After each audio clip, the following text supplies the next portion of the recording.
Assalamu alaikum, everyone. Thank you so much for joining this important conversation sponsored by Muslim Aid USA to shine a light on how the community really treats divorced women. I am so excited to be here with two of some of the real luminaries in our community to discuss this in a frank manner, asking targeted questions about how we can respond specifically to the scourge of domestic violence within our community, but also to some of the taboo that's associated with being divorced that sometimes holds people back from leaving abusive relationships. I want to first start off with a couple definitions. What we define as domestic violence here tonight is really about power and control and domination. And that can take many forms. It can be intimate partner violence, where people are seeing this happening to a loved one within the family, and it can be verbal, it can be emotional, it can be physical, it can be sexual, it can be spiritual, it can be financial. It takes many forms. But it's really when one person seeks to dominate and control another person through an exercise of violence. So I would like to first introduce our speakers for tonight. Our first speaker will be Ustad Abdurrahman Murphy, who is a teacher at Cullum Institute's seminary and also leads the Dallas Roots community. How are you? Thank you for joining us. Alhamdulillah. Thank you for having me. Like you said, this is like an incredibly important conversation. So it's just an honor to be a part of it. Alhamdulillah. Absolutely. And our second speaker is Ustada Yasmin Mugahid, author, speaker, and beloved teacher from the Al Maghrib Institute. Thank you so much for spending this evening with us. Assalamu alaikum, Yasmin. It's my pleasure. It is an essential topic to be having a discussion about. So I want to first start off by just explaining that Muslim Aid USA is really dedicated to trying to shine a light in these sometimes dark spaces. 1 in 3 women will experience some type of domestic violence within their lifespan. And Muslim Aid USA, through the partnership with LaunchGood, you can go to launchgood.com/DV to check out how you can help right there from home to support people who are in need. They have both domestic programs and international programs, domestic programs in New York through a shelter there through Pillars of Peace, an organization through ICNY that helps the Islamic Center of New York, that helps people there who are in need of first response, as well as through a hospital program in Somalia to help victims there have a direct connection to services to help them alleviate the suffering that is found in domestic violence homes. So I want to first start off with our first question and let you guys kind of lead the conversation. A lot of victims don't leave their abusive spouses due to a fear of the backlash from our community. And specifically, they are scared that the community shuns divorcees and more specifically, divorced women. I'll first ask this of Ustad Abdurrahman. What do you think we can do to sort of help ease this tension, this fear of this backlash as a community? Bismillah, alhamdulillah, wa salatu wa salam ala rasulillah. So this is a really big question. And I think with a lot of these questions, we're going to have multiple pieces. So I'm just going to offer one of the parts of the solution that I think could help contribute to solving this problem, specifically in the stigma department, where there is unfortunately a stigmatized reality for the survivors and those who are in the situations of being abused by their abusers.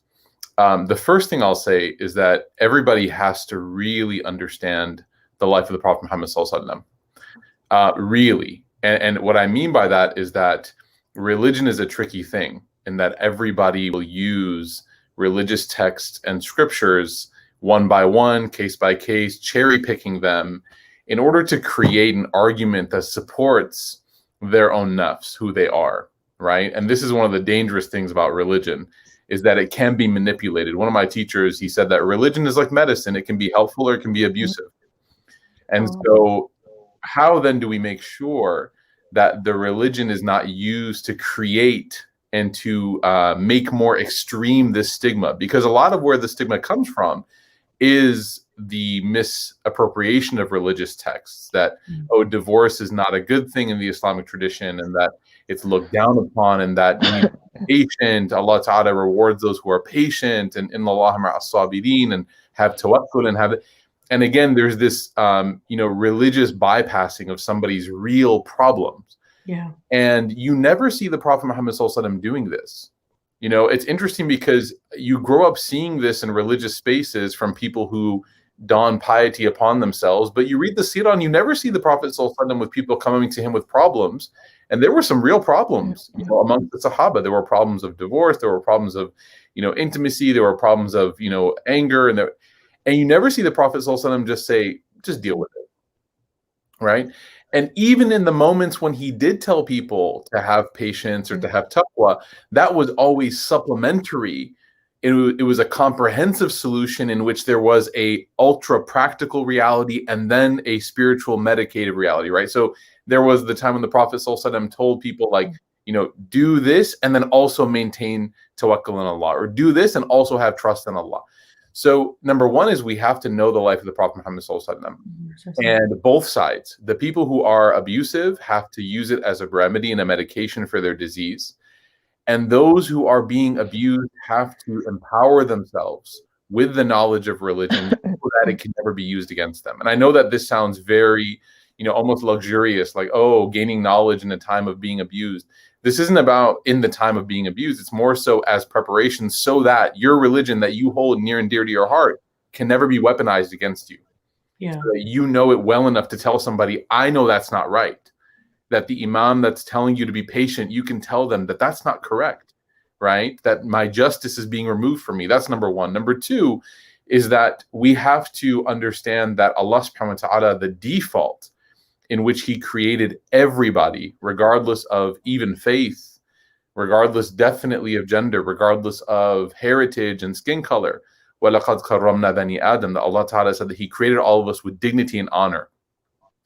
Thus, it is part of, in the tafsir of this ayah, it says that it's part of our duty as Muslims and as human beings to not take away what Allah gave us, right? That you're not allowed to remove what Allah bestowed upon somebody else. You're not allowed to do that.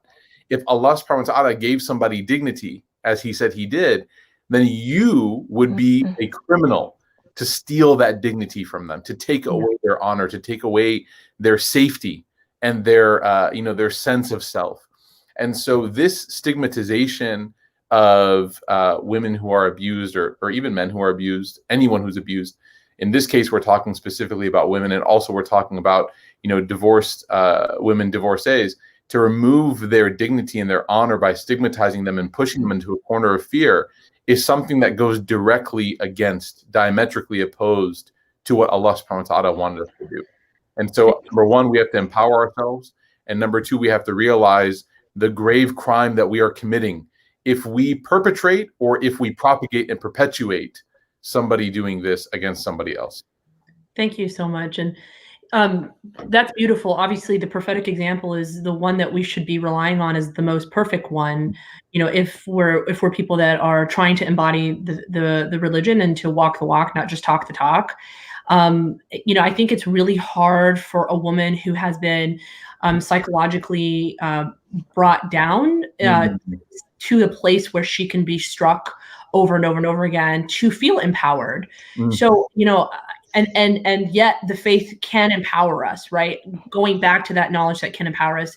Ustadha Yasmeen, what do you think would be the best way for someone to feel powerful? What are some of the avenues maybe that they could take when they are in the middle of an abusive situation, so that they can feel, hey, I know my religion, I know my rights, or I know that this is not right. I know that there's something better.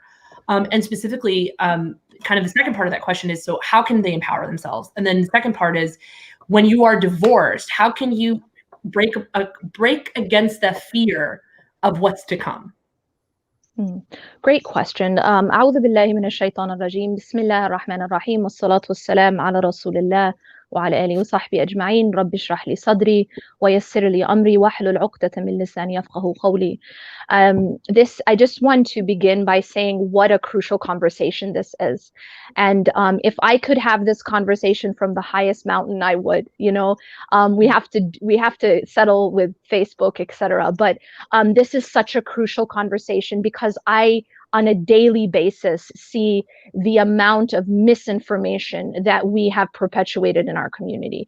There is so much we have to unlearn. It's not actually just about learning now, it's about unlearning. There is so much misinformation under the guise of Islam, under the guise of being righteous, under the guise of well, this Maulana said or this person said, and it's called Islam. And that's what's so actually tragic, is that it isn't just that we have a blank slate that we're dealing with, but we're actually dealing with a massive amount of misinformation. And to answer your question about what can we do about it, well, step one is we have to unlearn.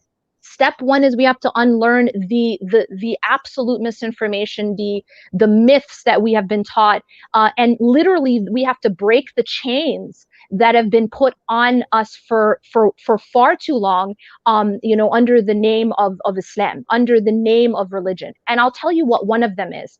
One of them is an absolute abuse and misinformation, literally, and abuse of the concept of the word sabr, of the concept of sabr. It has been so abused, and I have seen countless women throughout the world, really, like unfortunately this is across cultures, where the concept of what sabr has been abused. By and large, sabr has been taught as being essentially two things, right? On the one hand, it's being taught as being passive and doing nothing, right? That sabr means to turn the other cheek. That's a different religion, that's not Islam. Wrong religion there, right? Like wrong stop there. So we need to unlearn that concept of that sabr means to do nothing, that sabr means to be passive. I heard one woman say that her mom basically taught her that, or she said to her, you need to be able to drink poison and keep a smile on your face. So that kind of, in a nutshell, describes this cultural imperative, and then this label put on it called sabr. That's false.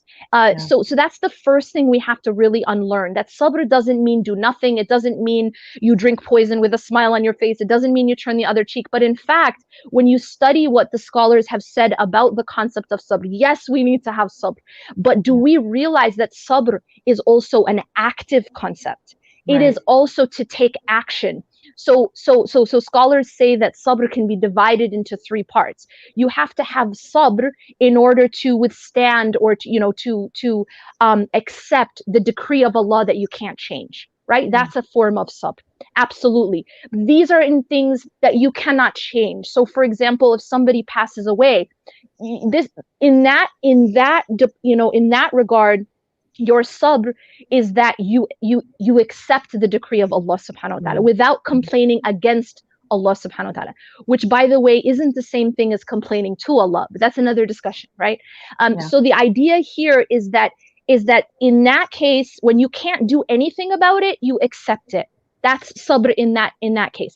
But when it is a case where you can do something about it, when it is in the case that requires action, then in that case, sabr actually, it's perseverance. It's to persevere and to take action. And of course, you also require sabr. The third category is to restrain oneself from that which Allah has prohibited. So you have, three different categories of sabr, and we only talk about one, which is in cases that we can't do anything about. Something that is the decree of Allah and we cannot change. And so we've taught people to be passive. And then lastly, I would say that one really, really important concept is that the Prophet ﷺ, and I really liked how Sheikh Murphy, you explained that that the Prophet ﷺ's example goes against these cultural narratives completely. And so one of them that I really, really think is important to understand is that the Prophet ﷺ told us that we should help our brother if he is the oppressor or he's oppressed.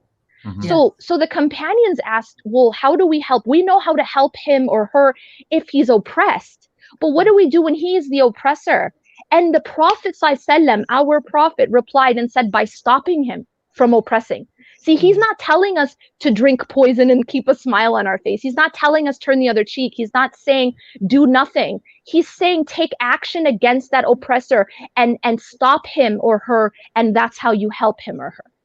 Yeah, that is empowering. I mean, that's kind of empowerment in a nutshell. And I think, you know, my father who's coming to visit me just used that hadith yesterday to explain how important it is to have a galvanized community against what is wrong. And you know, what's really wonderful about Muslim Aid USA is that they're giving us a platform to do that. Every single person can feel empowered to empower someone else who is feeling so weak and so broken and so scared. And they can go to launchgood.com/DV to help promote and donate to these, you know, fantastic organizations that are there to pick up the shattered pieces. And I kind of do want to go back to this idea of fear of divorce, because I think people are really scared. They are like petrified. Even, you know, I myself went through a divorce, and I just remember being so scared, like just thinking about packing my things up was petrifying. Just the idea of, and then, you know, I had read the statistic that is the single most dangerous point for any domestic violence survivor is leaving. That leaving is this crazy, scary time, because that's when the perpetrator feels so out of control and wants to exert that control. So what I want to, you know, hear from either you, Ustad Yasmin, or you, Ustad Abdulrahman, is how can we fight this fear in a real way? Where do we turn? And how do we speak to Allah? How do we speak to God? But how do we speak to our neighbor about fighting this fear of being divorced and just the process of leaving? I mean, I think I'll just briefly, you know, share one thing, and then I'll let, you know, Ustad Yasmin elaborate more, inshallah, and share more. One of the things that I feel is oftentimes just completely, I don't want to say ignored, because it's definitely there, but it's definitely not brought to the forefront of our conversations and our learning, are the tests that the prophets themselves went through. Alayhim as-salam. May Allah have peace and blessings and mercy upon all of them. You know, it's very interesting, subhanAllah, when you see this concept sometimes of how the prophets, alayhim as-salam, were tested beyond even what, you know, normal people would ever consider themselves to be tested with. You know, multiple of them losing their children. You know, the Prophet ﷺ held, you know, his own grandson in his hands as he was coughing. His son was coughing, you know, his last and passing away, just a year or so old, almost 2 years old, and he shed tears and cried. Prophet Nuh alayhi salam loses his son after begging him to join him on his ship, right? Yes. You know, come with us. You can almost feel the yearning of a father trying to call his son. And you look at all of these scenarios, and you see Maryam alayhi salam, who obviously, you know, we know is not a prophet, but is still a distinct, designated, honored figure in our tradition, mentioned in the Quran, entire surah named after her, a role model for men and women alike. And she literally is you know, begging for relief from this, to the point where she even begs for death, right? And so what's the lesson in all of this? The lesson in all of this is that it is part of the sunnah of Allah to push people to their limit, so that they can discover new frontiers about themselves. And at that limit is the most uncertain, uncomfortable, unknown about where and what happens next.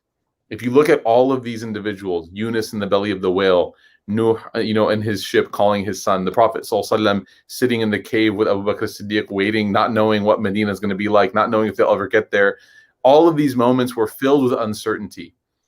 And at that moment is when Allah subhanahu wa ta'ala, like, uplifted them into, again, a new phase. And so it's not easy. It's not easy for any one individual to sit there and say, oh yeah, you know what? This is my moment of growth. This is where things are going to get better. This is where I'm going to turn the corner. But there's a reason these stories are there, right? There's a reason these stories are there. So that's number one. Number two is the active part, which is a community support system. Yeah. There was a sister in our community who was unfortunately going through abuse for years at the hands of her husband. And she, again, stayed. And everybody, you know, the novice question is, why stay? Why wouldn't you go somewhere? But the more important question is, where should she go? Right?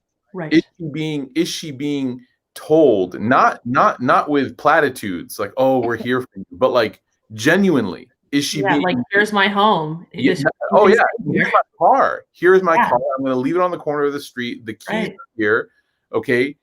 I want you to when you're ready, get in the car and drive to my house. The room is ready. Your kids will be here. Like and this girl, this woman, she did not leave until another person in the community that was helping the situation, until that setup was literally provided, car and everything. Yeah. Right. So it's easy for us to sit here and imagine and become almost like, wow, you know, in abstract, why would they stay? Right. It's an incredibly naive and novice question to ask when you wonder, where would they go? Where should she go? What should she do? In those situations, there is so much that is blinded on the horizon of an individual packing up their things, trying to leave, that you have to literally answer all of those questions for them. Your residence is taken care of. Your bills will be taken care of. Your food, your kids' school. We've thought about this. We set up play dates for them already. Yes. Don't worry about it. We have a counselor on standby. This. We've already job training, a career. Yeah. We've already exactly. We've already gotten a few different leads for different positions that you could apply for. Right. Don't worry about it. We're going to get through this. We're going to get through this. And this is what we call a support system. Right. And so number one is you need the divine support of Allah through the Quran, telling you that people that you're following, they're a great example. They got through it. You will too. But then you also need your family and friends and community behind you, telling you you're going to get through it too. And those languages are two very different languages. Allah gives us wahi, and the friends and community have to give everything. That's right? They have to give their money and themselves. That's right. And in this kind of support. And when this does happen, when it happens, it transforms. And that's exactly what we can all do from our computers. So simple at launchgood.com/DV to help Muslim Aid USA's brave stance in a global campaign against domestic violence, to give people that hope, to give people that ability to have a plan, because there are organizations that are working hard to create those plans.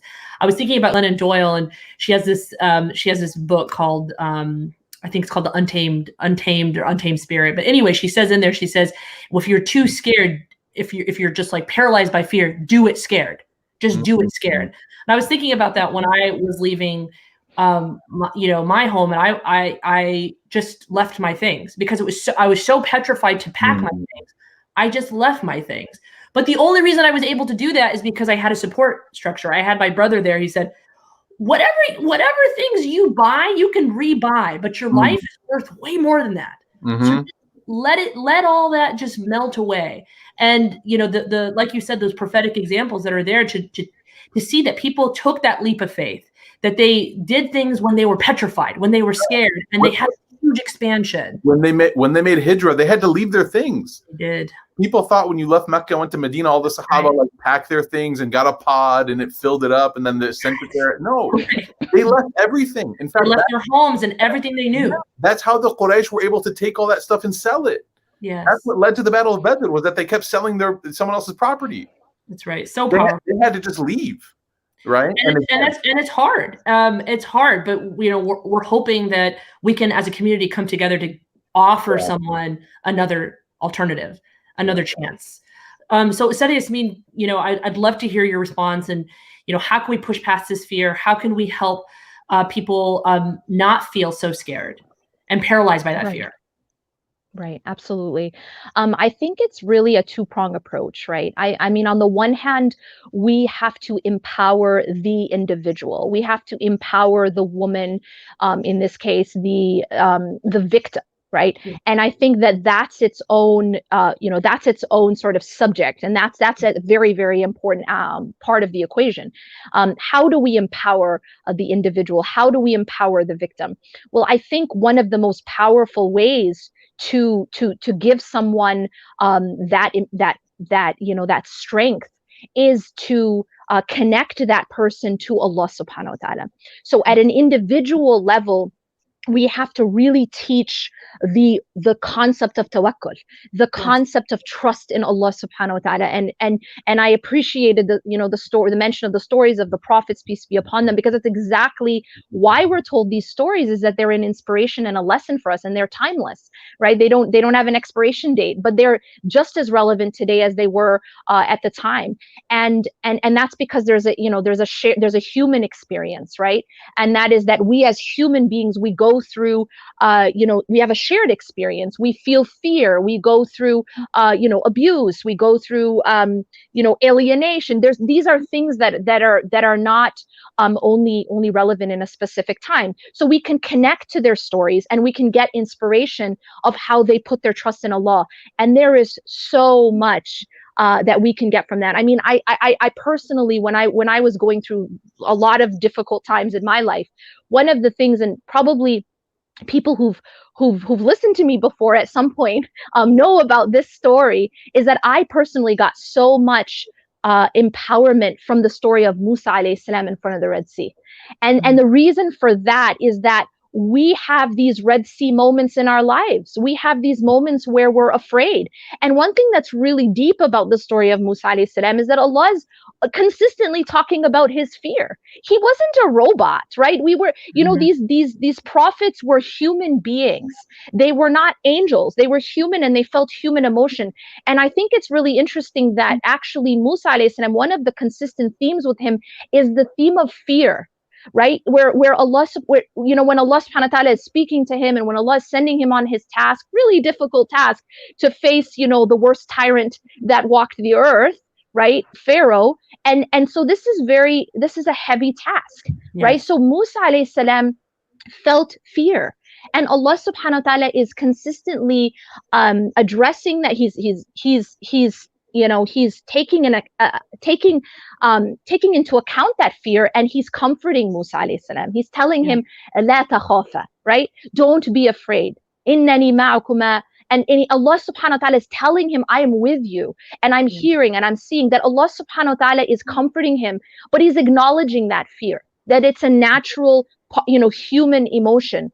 But look at what happens when he's standing in front of the Red Sea, right? He's now in a and the reason I really find so much inspiration in the story, and I have personally, is that it looks like an impossible situation, right? And it looks like he's trapped. And I think so many people, especially victims of domestic violence and abuse, have had that moment where they feel trapped, where they feel no way, where they see no way out. فَلَمَّا تَرَاءَ الْجَمْعَانِ قَالَ أَصْحَابُ مُوسَى إِنَّا لَمُدْرَكُونَ. That when Musa alayhi salam and the people who are with Musa see the army of Pharaoh, they see each other, right? So now the people of Musa are starting to despair, and they're like, we're going to be overtaken, right?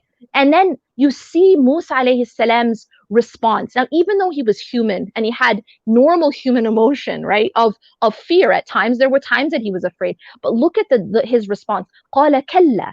He said, no, by no means will we be overtaken. And this is the inspiration for people who feel trapped, is that he says, قَالَ كَلَّا إِنَّ مَعِيَ رَبِّي سَيَهْدِينِ. That is the reason he wasn't afraid. It wasn't because he's really strong, or he had his staff, or he had his people. It was for one reason, and that is, indeed, my Lord is with me, and he'll get me through this. And that is the type of tawakkul that saves us. That is the type of tawakkul that saves us, is to have that understanding and that conviction that Allah is with you, and he will get you through this. So at an individual level, that's essential. And of course, we know that at that point, and this is also very important to note in the story, is that Musa alayhi salam is asked to take an action. I cannot emphasize enough the need to take action in these situations. Tawakkul does not mean that I do nothing.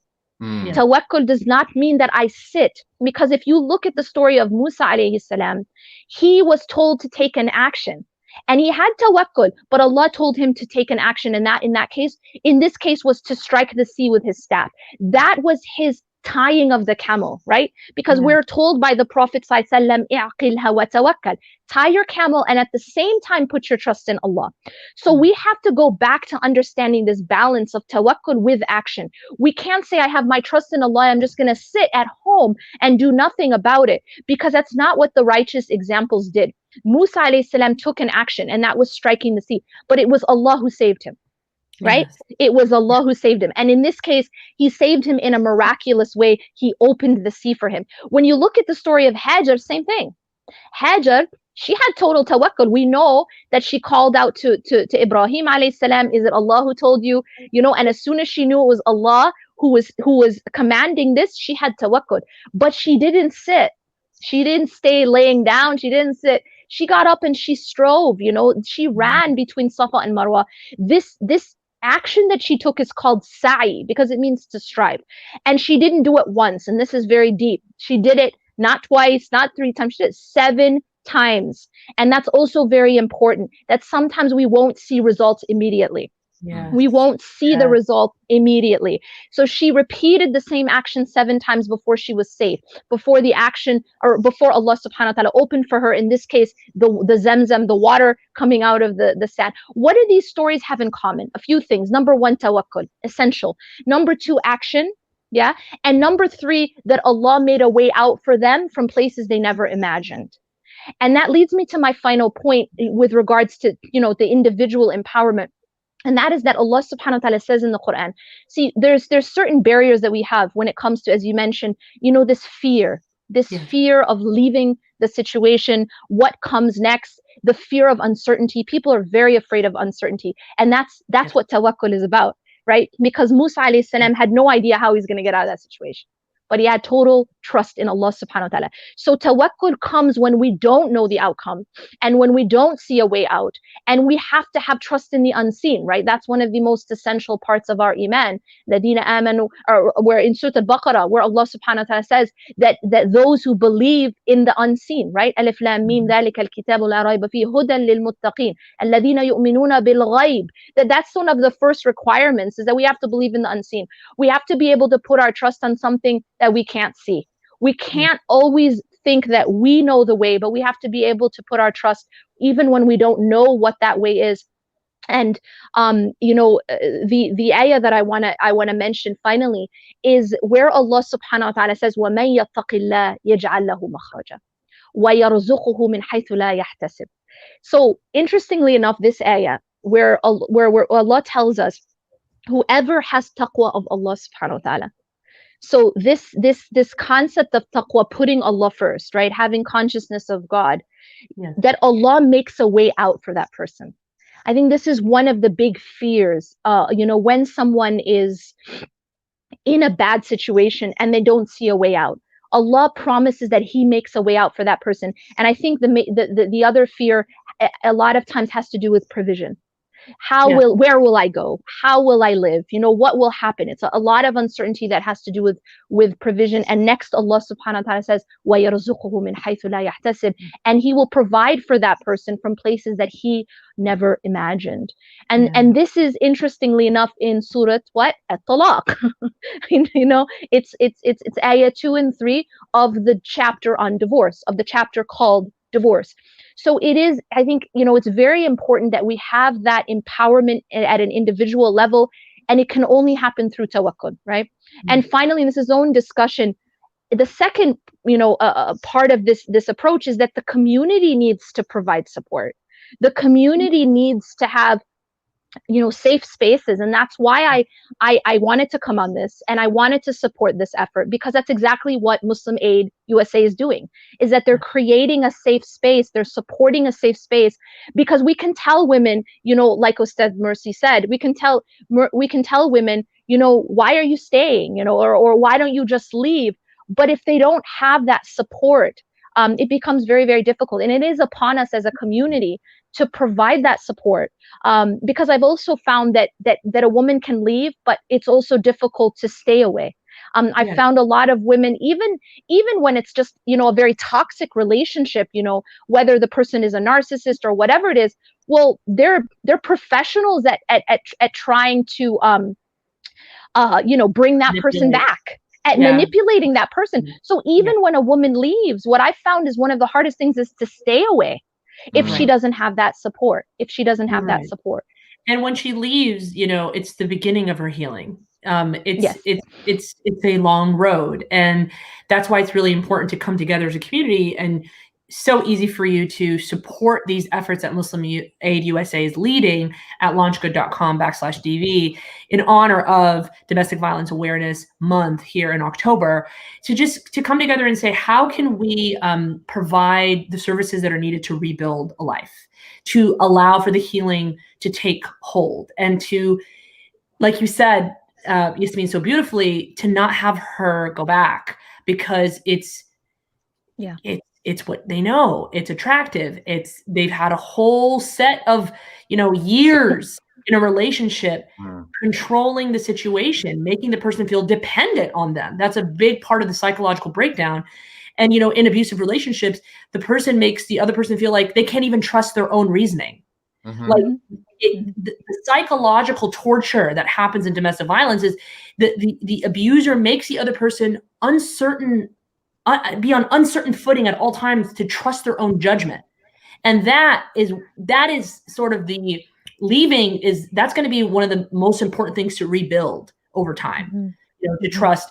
And, and I was just thinking about what you said about Surah Al-Talaq, and divorce, and specifically the stigma that we have in our community about divorce. You also mentioned this, Ustad Abdulrahman, when you were saying that, people are told divorce is the thing that's most hated. It's not, you should absolutely not go down that path. It's the thing that shakes the throne of Allah. I mean, people use religion a lot to, basically spread this idea that divorce is somehow the most hated and something that, is as close to haram as you can possibly get it. My question to you is, how can we help people who are kind of thinking about divorce because the situation is very abusive or very toxic at home, to know that there is a fluidity of marriage and relationships within the history of Islam, and that divorce was never haram. And in fact, there's an entire chapter, as you said, Ustad Yasmin, that's dedicated to it in the Quran. Is this for myself or Ustad Yasmin? It's for you. So Sheikh Abdel Nasser, my teacher and one of the teachers at the seminary, Qalam Seminary, always brings up it's such an important point, especially to our students of Islamic sciences. And that is that if you cannot differentiate between what is general and what is specific, what is universal and what is exceptional, then you have really no right applying any of the religious texts. So the Quran and Hadith are filled with different kinds of resources and references. And there is an incredible context to every single one of them, quite literally. Yes. And some of them even more vast than others, because the context that is supporting this verse or this hadith has instance or instances behind it that guide what the intent or what the direction of that reference was. So you might come across a hadith in which the Prophet Muhammad ﷺ said something about a marriage or the kind of marital relationship, an ideal in a marital relationship. And he may have been speaking to a specific Sahabi or Sahabiya about their particular marriage. Yeah. Right? There were numerous companions that came to the Prophet ﷺ asking, what are the best deeds that we can do? And he gave each individual one different answers. So what, does that mean that the Prophet ﷺ was contradicting himself? Does that mean that he doesn't know, he doesn't have a good memory, he can't remember what no, of course not. This is the Prophet ﷺ talking to this person. And there are literally like PhD level, post PhD level studies and research, dissertations that go on talking about the different chains of narration and the companions that were there, and trying to really build the image of what the conversation was. So whenever anyone talks about, divorce in Islam, and they mention some of the perils of divorce or some of the possible problems of divorce, they are ignoring that these are exceptional references. Some of them, by the way, the authenticity of them is disputed in essence, but let's not disrespect, because there is a place even for weak hadith in Islam. Let's not take it away completely. You're still ignoring the fact that this does not support the entire corpus of the Islamic tradition. Right. That you had companions, men and women, who were getting divorced, and you didn't once have the Prophet ﷺ tell them, no, why are you doing this? Don't you know? Right. This is Allah's most hated thing. Right. You're telling me that the people who loved Allah enough to give their entire wealth away for the sake of Islam, gardens and gardens in the desert. You're talking about companions who had gardens in deserts and they were giving it away. You're telling me that they wouldn't be able to stick it out in a marriage for the sake of Allah's pleasure? What does that tell you? It tells you that there are notions and cultural, phrases and cultural sort of like idioms and cliches that we throw around, right, that are not universals, right? And that are being applied universally, again, to the detriment of people. Yeah. People are being guilted and gaslit to stay in the toxic environment that they are being, repeatedly, exposed to. And why? For some sake, for some, and again, people, I don't think I've ever met somebody who says, do it for the sake of Allah, and they genuinely mean for the sake of Allah. What they're typically saying is, you're going to embarrass us. This is going to be a huge issue. Who's going to marry you again? Blah, blah, blah, blah, blah, all these things. And they're trying to wrap that up with the bow of religion. Exactly. And that's where this becomes a weaponized resource that we have to complete. We have to, in self-defense, when they teach you how to disarm somebody. Yes. Right. That's one of the most important things a person can know, is that if a person has a weapon, whether it's like a knife or even a gun, that they'll teach you how to disarm them or take away the threat of that weapon. Okay, grab the wrist and turn it this way or do that. We have to learn how to do that, like Ustad Yasmin said, with our own faith. Yeah. I have to learn that you can't use that against me, because I know when and where that verse was revealed. I know what the Prophet ﷺ was saying. I know that when the verse says, وَضُرِبُهُنَّ, that it doesn't mean to beat them. I know that because I've studied it and you haven't studied it. Right. I'm going to stop you right there, right? And I'm going to tell you that you can't use that anymore. That's not what that means. So don't use my faith against me in that way. So I would say, to this point, that it's incredibly important for us to be able to, as a community, deconstruct some of these false notions. Yeah. In public spaces, like on videos, like in books, in literature, in different content and media, so that it's not just whispers. Well, I heard that's not actually what it was. And I heard there needs to be actual academic content being produced, even live streams like today, that help give people the sense of strength and confidence to know that this is not what their religion says. And when someone, does divorce, especially if they have children, and especially if they came from a situation that was either abusive or like you said, Ustad Yasmin, with somebody who was a narcissist or highly manipulative, or, emotionally abusive, whatever, so, you have to co-parent with that person. And so, after the divorce, you're learning how to navigate co-parenting with someone that is toxic, is problematic in many ways. What do you think that we can do to support people in knowing that, look, you're not alone? There are either we have a history of people kind of going through this civilizationally, and then also what can we do as a community to make people feel like, okay, this shouldn't be a stigma. It should be something that we should support so that you're out of a bad situation. And perhaps, yes, you are a divorced woman, but what does that really actually mean for you and your children? Mm-hmm. Absolutely.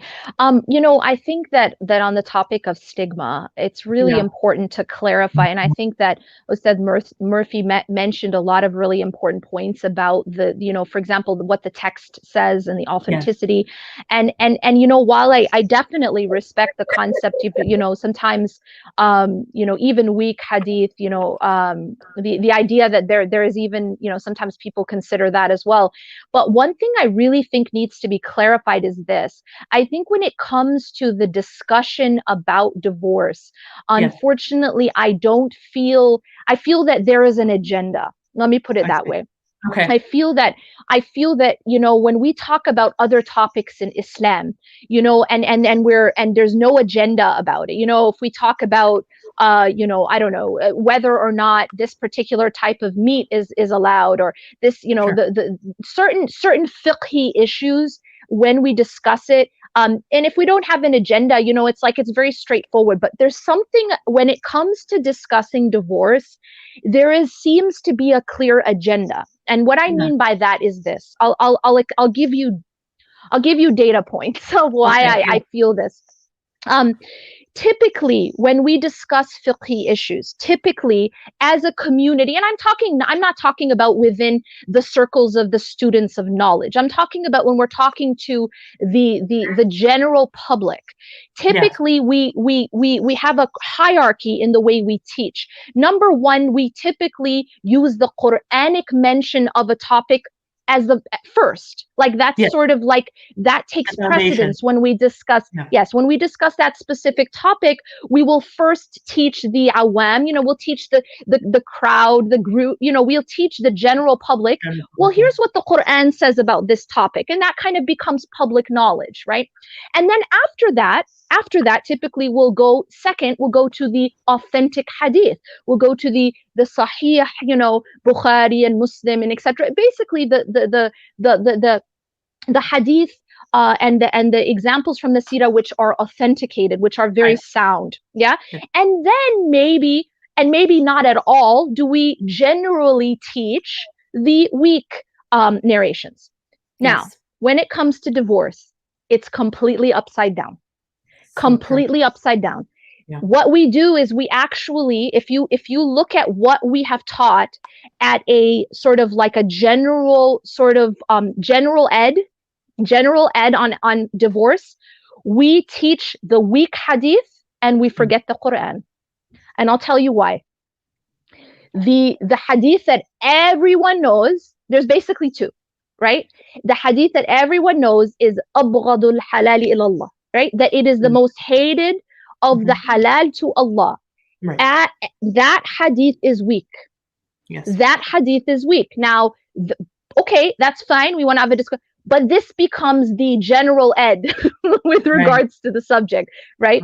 Another hadith which is widely discussed is that if a woman asks for divorce without a valid reason, she will not smell paradise. There's another widely, this one has been graded by some scholars as fabricated. Again, general ed. That one was weaponized against me in my divorce. Of course it has. By the imam that was in charge of my divorce. Yeah, you're not the only one. You're not the only one. There could be a support group around the world where this hadith became, you'd think this, so this became general ed. So far, what's our general ed on the topic? A weak hadith and a fabricated hadith. Now, nobody seems to know what the Quran says about divorce. Right. It's very disingenuous. It's very disingenuous the way we're teaching, and there's a clear agenda, because now let's get to what the Quran says about divorce. Well, Surah Al-Baqarah, things like la junaha alayhim. Like what? Like how does that fit with the general ed that we're giving about divorce? La junaha alayhim means there is no blame on them. Right. Like you hear that and you can't imagine that phrase is in the same sentence with something to do with divorce. But this is God's words. And unfortunately, no one knows it, because there is an agenda when it comes to talking about this very, very sort of sensitive topic. Okay. And unfortunately, we have to start being more honest. And we have to start being more sincere to okay, let's use the same methodology that we would teach about any fiqhi issue to the general public. We talk about Quran first, then we talk about the Sahih Hadith next, and usually we don't even discuss weak Hadith when discussing general education about a topic. All right. And so here we have it, upside down. And when you look at the way that Allah subhanahu wa ta'ala talks about divorce in the Quran, you'll notice that in Surah Al-Baqarah, for example, Allah subhanahu wa ta'ala emphasizes taqwa, right? And it's interesting because Allah is talking about, it's like Allah talks about taqwa, having consciousness of Allah, having fear of Allah. And it's kind of like, it's in the middle of the ayat about divorce. And you would wonder, like, well, what's the connection, right? I'm talking about taqwa, and then you're talking about rules about divorce. Well, they're very much connected, because unfortunately, when a person is going through divorce, before, during, and after, this is when their taqwa is really, really tested, and we start to see people's, the nasty side of people can come out, and they might pray, and they might pray at the masjid, they might fast, but when it comes to divorce, there's no rules, and there's absolutely no boundaries, and one of the ways that this is weaponized is, and I want to mention this because it's very important on this topic, is the alienation of the child against the other parent. This is a crime. This is a crime, and unfortunately, it can come hand in hand with, especially if someone has been victimized, and it can become quite difficult. But this is where taqwa comes in. This is where taqwa comes in. And also, this is where we have to educate that it's the child who suffers when you alienate them from the other parent. You might think you're getting your ex back, but unfortunately, you're using your child as the weapon. And so your child suffers first and foremost before anyone else suffers. So these are some of the things so when Allah talks about divorce in the Quran, He's talking to us about how to do it in a way that is with taqwa. And even beyond, exactly, and even beyond that, one other concept that we have in Surah Al-Baqarah, which no one even thinks about or discusses, is tasrihun bi ihsan. Tasrihun bi ihsan literally means to part, or to part, or to let go with ihsan. I mean, we can't even think of these two concepts in the same sentence, to divorce and ihsan at the same time. Like ihsan means to do something in a beautiful fashion, meaning not in an ugly, not like vindictive, petty. Exactly. To do it in so what is Allah telling us? Allah has made it halal. Allah does not in any way curse the person who gets divorced. Allah does not belittle the person who gets divorced. And in fact, Allah says there's no blame on, those who decided in the ayah that Allah subhanahu wa ta'ala is discussing in Surah Al-Baqarah, that there's no blame on them. But the blame comes when people do it in an ugly way, when people do it with no rules of engagement, when people start using the children to go against the other parent, when people start to be unjust.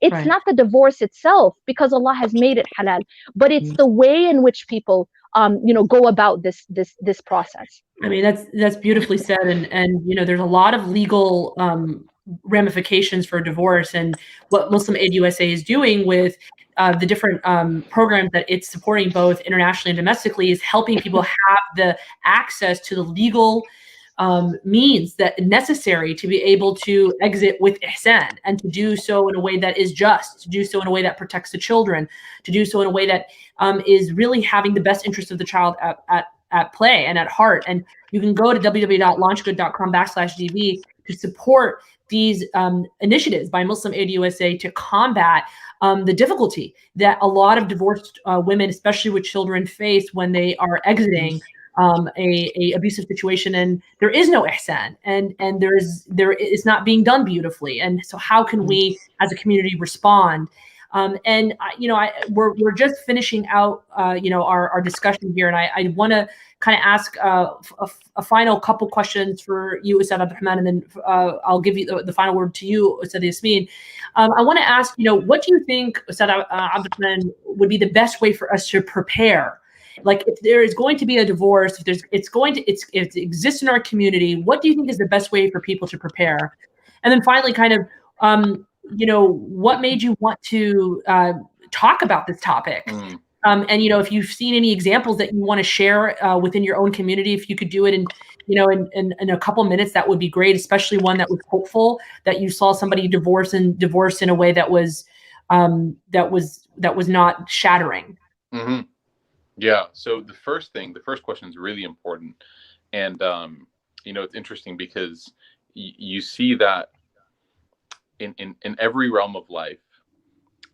Buying a house, buying a car, getting a job, you have to do things that prepare you mentally and legally to be ready for unknown and unintended scenarios. Yes. Okay, so before you buy a car, before they let you take it, you have to show some proof of insurance. Okay, why do you have to have insurance? I mean, you don't hope that you're going to get into an accident. Nobody aspires or yearns to get into an accident. Right. Okay, but it's illegal to drive without insurance because we need you to be prepared. That in the case that something happens, you do have protection for you, your belongings, your life, your health, any medical costs or expenses. Same with buying a home. When you're signing a contract for employment. Right. There are clauses in that contract that deal with what if this goes south. Right. The contingency. And exactly. And contracts are not fun. Are you a lawyer, Yasmin? You're a lawyer. I am. Okay. So contracts are not fun because, again, they deal with worst case scenarios. Right. Okay. And whenever anyone gets a job, they're always like, I'm so, people are excited about their work. They're excited about that. I don't want to just sign. But they don't focus that there are clauses in there that you have to make sure you understand, whether it's severance, whether it's, how you leave, whether it's how much notice you have to give, whether it's how much are you at will as an employee, exactly. or, all these things. Yeah. Right. That's what you're right. So we don't bat an eye, right, as a community. If someone walked into a masjid and said, I just got a job, we said, mashallah, where? And they said, here. Okay, show us your contract. I don't have a contract. Why don't you have a contract? They promised me they'd pay me, so I'm going to show up. And we'd say, brother, sister, come on, you have to get it together. Right? I'm driving my car, driving my kids to school. Right. I don't have car insurance. I don't really care. What do you mean, right? I just bought this house. No insurance, not going to take care of it. Just everyone would be shocked. People would privately pull that person to the side and say, you need to get it together. Right. Okay. But when it comes to marriage, when it comes to the process of getting married, very few people go through the prenuptial agreement process, the contractual process, in order to prepare themselves, again, for unintended consequences. Okay. These are the things that might happen. We have to talk about that. It's not a fun conversation. Any premarital counseling that I do, I always tell the couple, look, I know you guys are seeing stars right now, and that's good. You should see stars right now. You should be absolutely and totally excited. Yeah. Right? It's not abnormal for you to be excited right now. You're an engaged couple. You're getting married, inshallah, soon, few months, whatever. It's good. You should be excited, right? A lot of people say, don't be excited. Love is built over time. No, it's good to be excited, right? Yes. But we need to have kind of a reality check conversation about what you two are prepared to do if this doesn't work out. And you need to structure that exit plan right now. And hopefully you never have to use it. But if you do, it has to be ready. Yeah. Okay. And that conversation is how I personally try to prepare young people or old people, however they might be, right? Everyone's young, mashallah, right? So all young people, as they're stepping into their marriage, whether it's their first, second, however many marriages. So number one is that we have to normalize and make normal the preparation for, in the contractual process of getting married. I'm stunned when people ask me to do the nikah and they're like, we don't have a contract. I'm stunned. Yeah. I actually now have gotten to the point where I tell people, I will not do your nikah unless you have a contract. I can't. Yeah. I'm not going to be like, the Pope walking in, blessing you, and then leaving. Like, that's just not how it works, right? No disrespect to the Pope. Yeah. But I can't do that because I can't sleep at night when I see that 3 months later, 6 months later, 12 months later, it didn't work out. And I know, no one else knows, I know neither of you are protected financially. You're not protected legally, right? And I don't know what's going on. So number one, in our communities, we have to normalize as families, as imams, as potential spouses, we have to normalize the prenuptial agreement. We have to make sure that both individuals that are getting married know their rights and know their processes that protect them and that give them a strategy. Okay, that's number one. And number two is that we have to have divorce education as part of our marriage education. Yes. Right? I saw one time at a church, it was amazing. I was driving in Memphis, Tennessee, and I saw a banner outside of a church that said, "The Plan." It was like an amazing banner. It said, "The Plan." And then underneath it, it said 8 weeks to post-divorce recovery. And it looked like, based off that banner, it was like an 8-week session. Yeah. And so that Wow. was a lot. That was like 12 years ago. Okay. Yeah.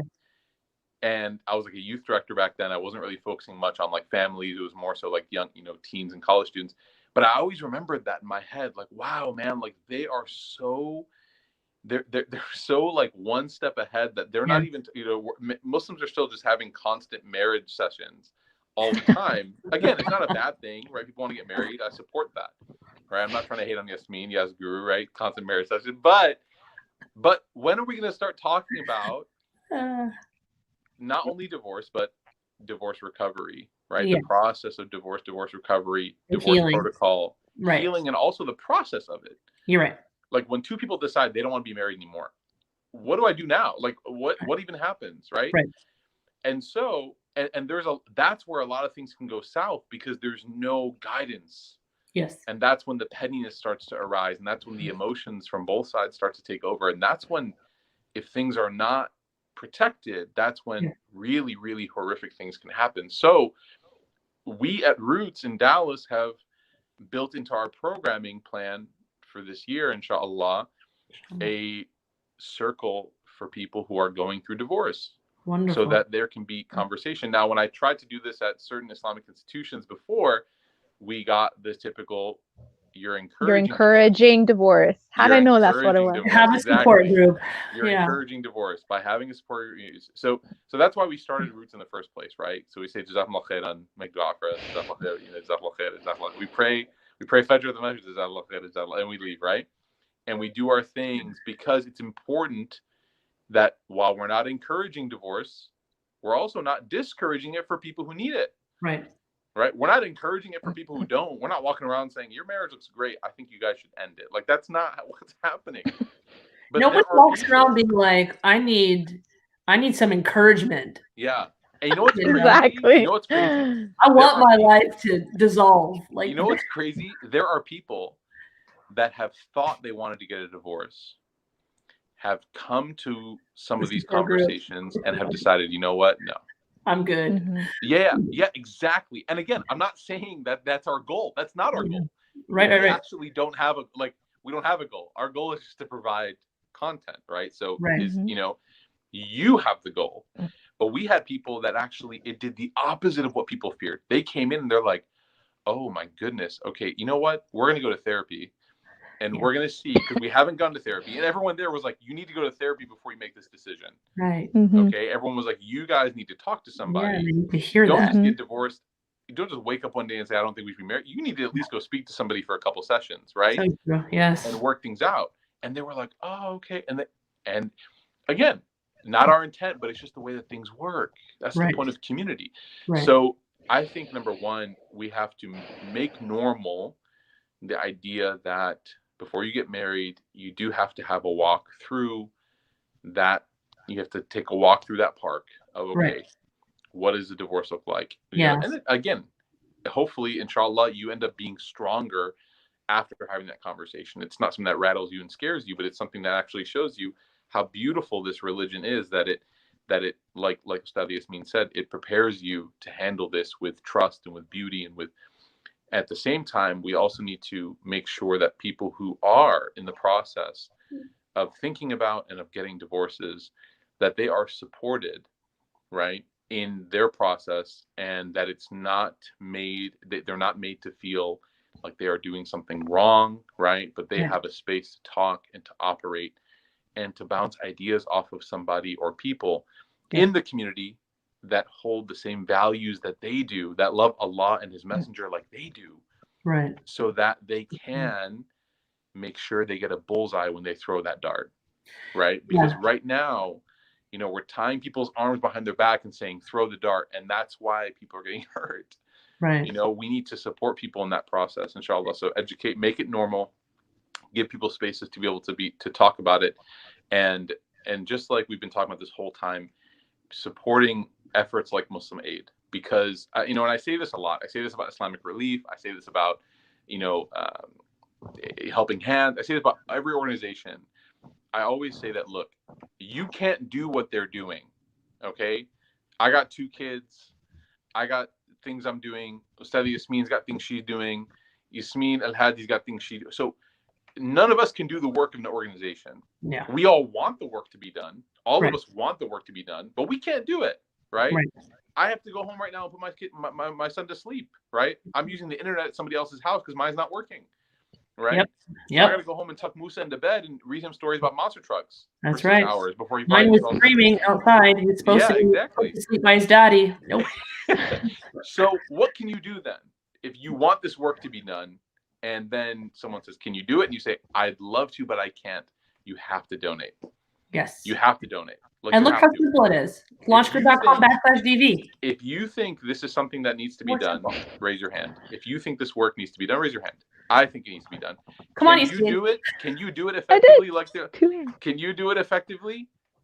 If you can do it effectively, raise your hand. We're all kind of like sitting here. Okay, what can you do then to make sure it's done effectively? Is that وَمِمَّا رَزَقْنَاهُمْ يُنْفِقُونَ. Whatever Allah has given you, you give. It's a very beautiful equation, and it's very simple. And then مَا نَقَصَ مِنَ الْمَالِ صَدَقَةٌ. Allah will never decrease your wealth from your charity.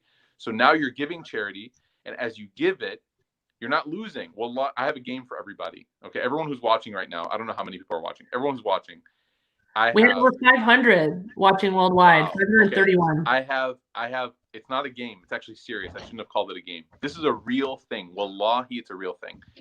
I want everyone to go donate right now. Go to launchgood.com/DV. Go and donate. However much you can, give a little bit more. So if you think I can give 50, give 75. If you think I can give 100, give 150. Just give a little bit more. It's fine. Trust me. I'll tell you why. Whenever you give, Wallahi al-azim. My mother's Egyptian. Wallahi al-azim thalatha. All right? Uqsimu billah. Exactly. I swear to God, you will get it back. I swear to God. I guarantee it. I personally guarantee you'll get it back. I cannot tell you. You actually will get it increased. Yes. It'll come yes. back increased. That's من what I mean. حيث لا يحتسب. Yeah. Can I tell you guys how many stories, how many times I've done this to test it, literally with the intention of, I kind of want to see how Allah is going to get me back. And it's amazing. There was a brother one time, there was a brother that wanted a nice backpack, like a tech backpack. And I also wanted it. Wallahi, I said, you know what? I'm going to buy it for him. We bought it. I bought it for him. And then the company sent me 2. I emailed them and I said, hey, you guys sent me 2. They said, go ahead and keep the second one. I'm not making this up. I'm not making this up. You can't make this up. Yasmin Al-Hadi has a cool story like that. I was very moved by your story. Literally happens all Thank the you. time. Now, that one's not emotional. It's just a backpack. But I'm just telling you Yeah. that this is how it works. So go to launchgood.com/DV. This is the last thing I'm going to say. Go to launchgood.com/DV. That's so beautiful. I don't want to Donate. take any time with my story, maybe for another day, but Ustadha Yasmin, I want to give you the final word. Whatever you want to share with us about how we can prepare for divorce, and then also if you have any stories of hope that you want to maybe end the night with, that you've seen people divorce in really like not shattering ways, but ways that are productive and with ihsan. Okay, Bismillah. First of all, I think your story is very deep and very powerful, and I'm just going to give a really abridged version of it from what I remember. But basically, I think it was Suraj Wahaj, was it? Yes. So she went to a fundraiser, and the person giving the fund, who was doing the fundraising appeal, I think it was Suraj Wahaj, Sheikh Suraj Wahaj, and he was basically saying, give everything, give what you have, Allah will give back.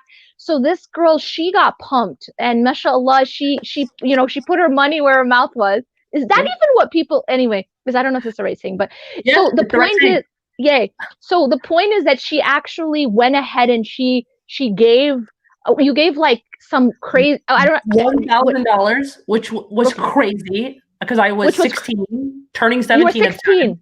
Okay, she was a teenager. She gave $1,000. I was so moved by this story. So because she actually felt what he was saying and she believed it. So she gave like this huge amount, but like all the money she had saved probably. And I was blown away because you got a full ride to law school, didn't you? I did. That's so deep. So literally, I mean, it took me 1.5 years to pay off that $1,000 donation. And he told us to give until it hurt, until we broke our I remember. Broke our fear. And I'm like, I am broke. What does he mean? And it took me 1.5 years. And alhamdulillah, that $1,000 donation turned into hundreds of thousands of dollars in return. It's incredible. SubhanAllah. I mean, nobody gets a full ride to law, so that just doesn't happen. And that's what happened to Yasmin, SubhanAllah. So it's actually not just it is a miracle. And I was actually really, really touched by that story because it's real. And so the idea that we get afraid to give because I don't have, it's actually completely a myth, because when you give, you are given back by the most generous. It's not like you give me and I give you back. You know what I mean? I'm just a human being, right? We're just humans. But it's Allah who's giving back, and He's Al-Kareem. He's the most generous. He's the source of all generosity that exists. So when Allah gives back, He doesn't just give back. He multiplies, and He gives with ihsan. Allah subhanahu wa ta'ala is, ahsin kama ahsan Allahu ilayk. Like, I always get moved by that ayah, because Allah gives us, should we not give to others? And it's just like, if Allah has given you something and Allah has blessed you, should you not give to others as Allah has given to you? And it's such an important, powerful concept. And I cannot emphasize enough how much it transforms people's lives. When you start to have an open hand to helping others, Allah subhanahu wa ta'ala will be open in helping you. And that's the principle. Like, it's such a powerful, oft repeated principle in our text, that however we are with the creation, the creator is with us. And you're going to see that again and again and again in the Quran. You're going to see that in the Seerah. You're going to see that in the Hadith, that if you want to know how Allah will be with you, take a look at how you treat people, how you are with people. Are you a generous person? And if you are a generous person with the creation, you can be assured that Allah will be generous with you. And if you're stingy, and this is where it's very scary, if we are stingy with people, like, that someone needs your help, that you can give and you can actually change someone's life, right? But we hold back, then we should be afraid that Allah would do that with us. And that's the parallel we have to understand. So this is an opportunity, and I always say this when I get the chance to talk to people, like on these causes, is that every single person who's hearing this is hearing it for a reason. Like, there is a purpose why this cause has come in front of your face, and that is that there's something Allah wants from you. It isn't only just so you can click like, right? But it's actually, there's a purpose why everything happens in your life. And there's a purpose for this, that you're hearing that there are people who need your help. There are victims who need your help, that there are people who need a safe space because they don't have somewhere to go, and their children don't have somewhere to go. And if we can help one person in need, this is a promise from Allah subhanahu wa ta'ala, that we're told by, there's a hadith in which the Prophet ﷺ says that if you help a person in need, Allah will help you when you're in need on the Day of Judgment. And I can tell you right now that there is going to be no time that we need it more desperately than on the Day of Judgment. We're going to need that help then.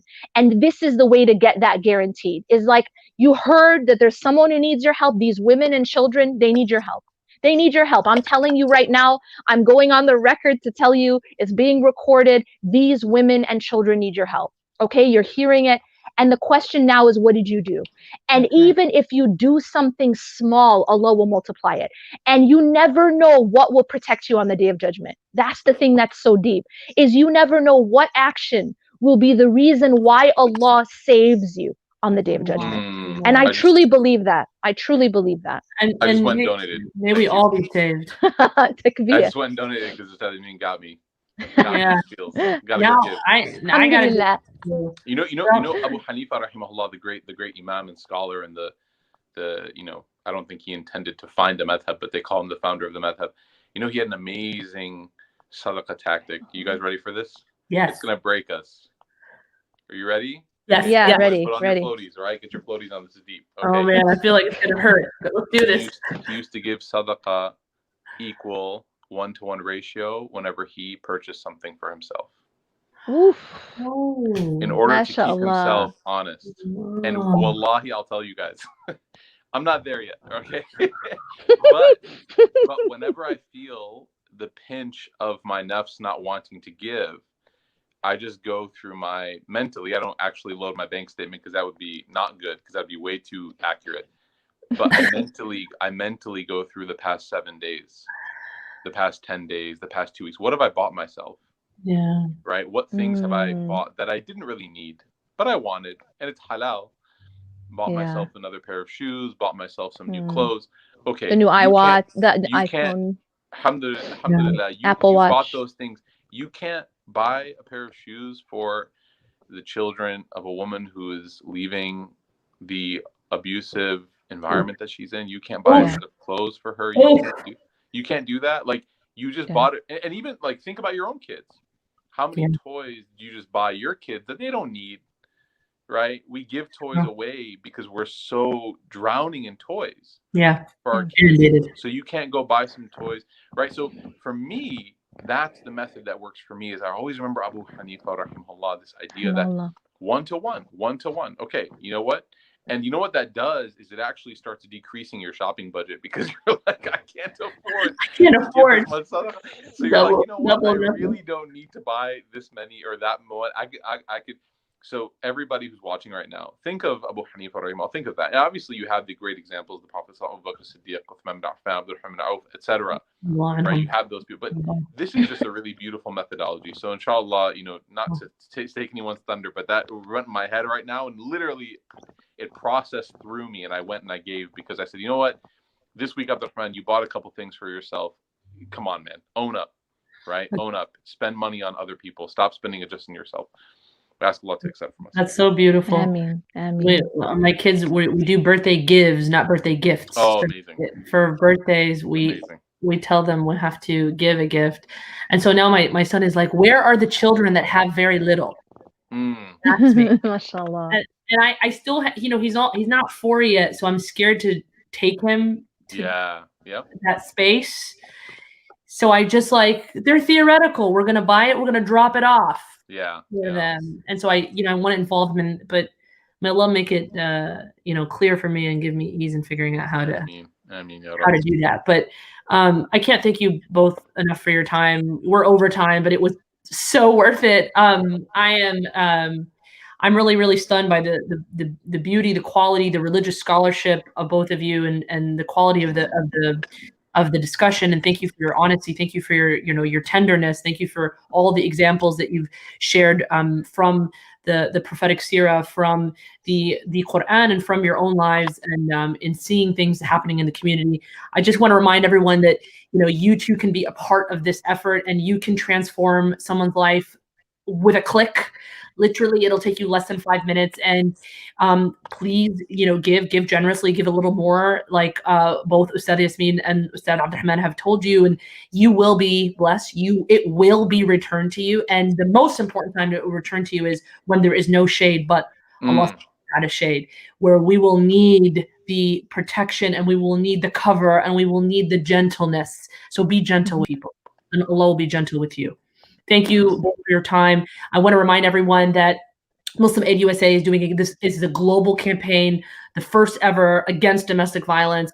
It has domestic projects, it has international projects in Somalia, and we want you to please tune in for the next 2 Thursdays. We will also be speaking to Ala As-Sayyid and Aisha Prime, both excellent shuyukh and scholars, and as well as Imam Muhammad Majid and the Peaceful Families Project. Thank you both for your time, and may Allah subhanahu wa ta'ala give us the protection that we need, and help us help those who really need it the most.